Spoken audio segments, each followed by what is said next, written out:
Hi there, my name is Jeff Papen and I'm a Pierce County Sheriff's Deputy. I've been with the Sheriff's Department for almost 25 years now.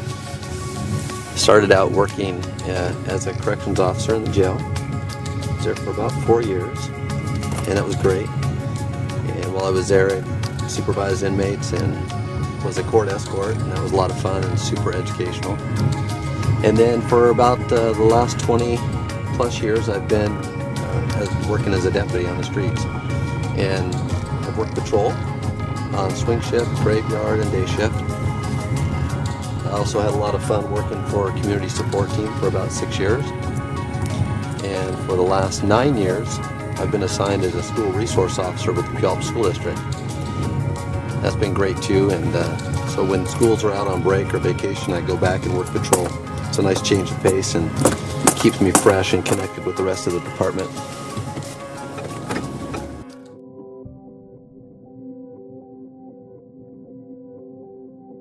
Another thing that's completely different is, and I think it's unique, and for me it's one of the most special moments I've had in the role of a police officer.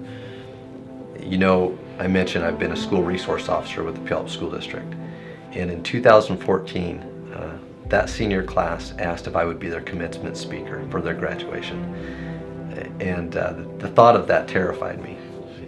But I can tell you that being able to speak to that class and to their families and to their friends, there was about 7,000 people there.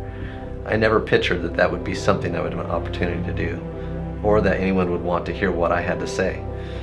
They just said, "Jeff, talk to us for 15 minutes, inspire us, motivate us, and prepare us to go out into the real world from here." So I took it as a huge honor and a huge challenge, and I'll never forget that day.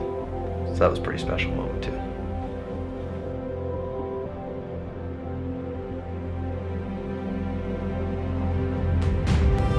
But work was never a dirty word growing up. It was something that we were raised to embrace and appreciate, and know that, you know, if you're lucky enough to be healthy, and then you're lucky enough to have a life of working hard at something.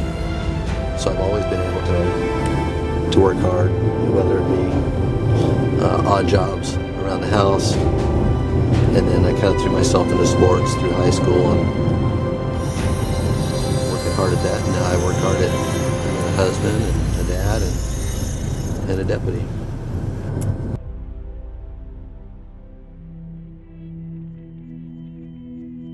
A couple of weeks ago, I was filling up my gas tank, and I'm at the gas station. I'm pumping my fuel, and it's, you know, those are kind of times and places where I feel a little vulnerable. So I'm always looking around, and I noticed this guy from nearby. He was at a different gas station watching me. You know, I was thinking, I don't know why this guy's watching me. Maybe he doesn't like police, but I was aware of it.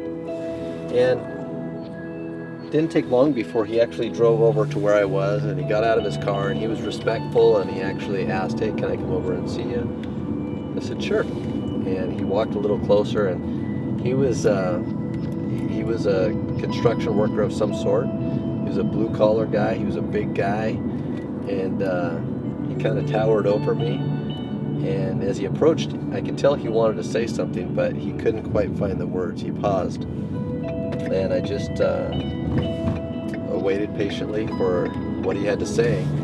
And he asked, "Can I shake your hand?" And I said, "Absolutely."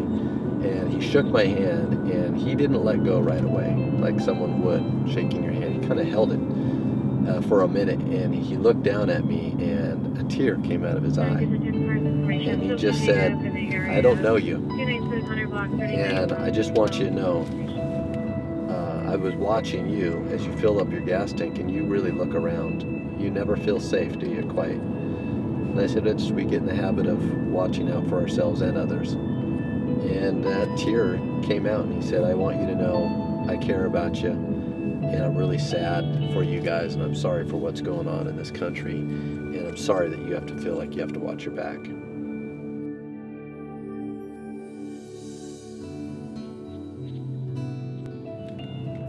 I love talking to people who are exploring the idea of becoming a police officer. I love having those conversations because they can be really long and in depth, and you cover so much ground and talk about so many things. But generally speaking, when someone tells me that, hey, I want to be a police officer, tell them if that's what you want to do, then pursue it, and don't stop pursuing it until that you accomplish that. And I felt discouraged at times too, and I even questioned, I wonder if this is what I'm supposed to do. But I really felt like that it was a calling for me, and I didn't give up. And I'm glad I didn't, because I really feel like even on the worst days, I feel like this is where I'm meant to be. The second piece I would tell them is, as a young police officer, don't ever forget who you are today and the person you want to become tomorrow. Understand those things about yourself, and don't let the job of being a police officer take you off course, because it can if you're not careful. It'll take you in a completely different direction at times. Just remember the important things about who you are and who you want to be tomorrow and the next day, and stay on that path.